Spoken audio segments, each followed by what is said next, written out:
اسلامي امارات د ملګرو ملتونو په عمومي کلنۍ غونډه کې د افغانستان په اړه د یو شمېر هیوادونو هغه مثبت دریځ ستایلی چې له افغانانو څخه یې د نړیوالې ټولنې پر ملاتړ ټینګار کړی او ویلي دي چې د افغانستان د ثبات او پرمختګ ملاتړ د ټولې سیمې په ګټه دی.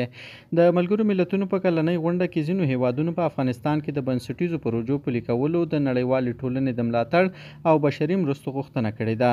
د قرغیزستان ولسمشر صدر جباروف د افغانستان د کنګل شویو شتمنیو د ازادېدو غوښتنه کړې ده. د ترکیې ولسمشر رجب طیب اردوغان بیا ویلي چې نړیواله ټولنه باید افغانان د بیا رغونې په چارو کې یوازې پرېنږدي. د تاجکستان ولسمشر امام علي رحمان ویلي چې تاجکستان د سولې، ثبات او امنیت ترڅنګ د اقتصادي پرمختګ لپاره له خپل ګاونډي افغانستان څخه ملاتړ کوي. موږ چمتو یو چې په دې برخه کې هر اړخیزې مرستې وکړو او په نړیواله ټولنه همغږ کوو چې له افغانانو سره مرستې وکړي. د ازبکستان ولسمشر شوکت میرزایوف بیا ویلي چې د افغانانو د سوله ییز او باثباته ژوند لپاره د ملګرو ملتونو په ملاتړ ټینګار کوو او دا ډیره مهمه ده چې د دغه هیواد د انزوا مخه ونیول شي. موږ پلان لرو چې د دې هیواد په اقتصادي برخو او اساسي بنسټونو کې پروژې پلي کړو.